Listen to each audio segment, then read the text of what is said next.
dari kelas 12 agama. Di sini saya akan menjelaskan tentang permainan bola voli di bawah bimbingan Bapak Edi Aksa.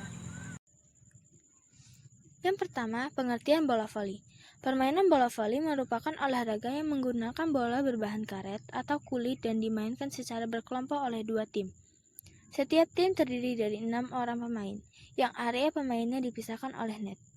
Permainan sendiri dibagi menjadi 2 atau 3 babak. Tim yang mendapatkan skor 25 terlebih dahulu akan dinyatakan sebagai pemenang di babak tersebut. Yang kedua, sejarah bola voli. Olahraga bola voli diciptakan pertama kali oleh William G. Morgan di sekitar akhir abad 19. William G. Morgan dahulu bekerja di Youthman Association atau YMCA di Marseille khususnya di bidang pendidikan jasmani. Di Indonesia sendiri, permainan bola voli ini sudah terkenal sejak masa penjajahan negara Belanda dahulunya, membawa olahraga ini ke Indonesia dan memainkan bersama golongan bangsawan. Ketiga, peraturan bola voli. Salah satu syarat untuk memainkan bola voli adalah memahami peraturannya. Yang pertama, aturan main dan pelanggaran. Kedua, penghitungan skor. Ukuran lapangan bola voli sama seperti olahraga lainnya. Voli juga dimainkan di lapangan dengan ukuran tertentu. Yang pertama, lapangan bola voli. Panjang 18 meter, lebar 9 meter, lebar garis lapangan 5 cm, area serang 3 meter dari garis tengah, panjang area servis 3 meter di belakang garis lapangan. Kedua, net bola voli.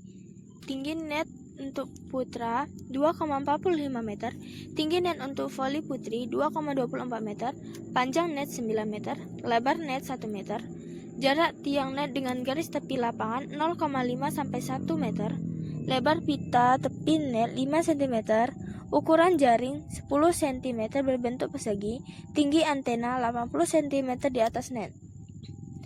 3. Bola voli. Bahan kulit atau yang sintetis, bentuk bulat sempurna, diameter 18-20 cm, keliling lingkaran 65-67 cm. Teknik dasar bola voli. Yang pertama, servis. Servis dibagi menjadi 4 macam. Yang pertama, servis bawah, 2 servis atas, 3 floating service, 4 jumping service. Kedua, passing. Passing dibagi menjadi 4. Yang pertama, passing atas, kedua passing bawah, ketiga passing bawah 1 tangan, keempat passing bawah 2 tangan. Ketiga, smash.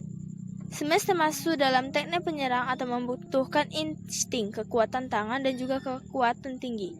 Smash bertujuan untuk mematahkan serangan lawan sekaligus untuk mencetak poin.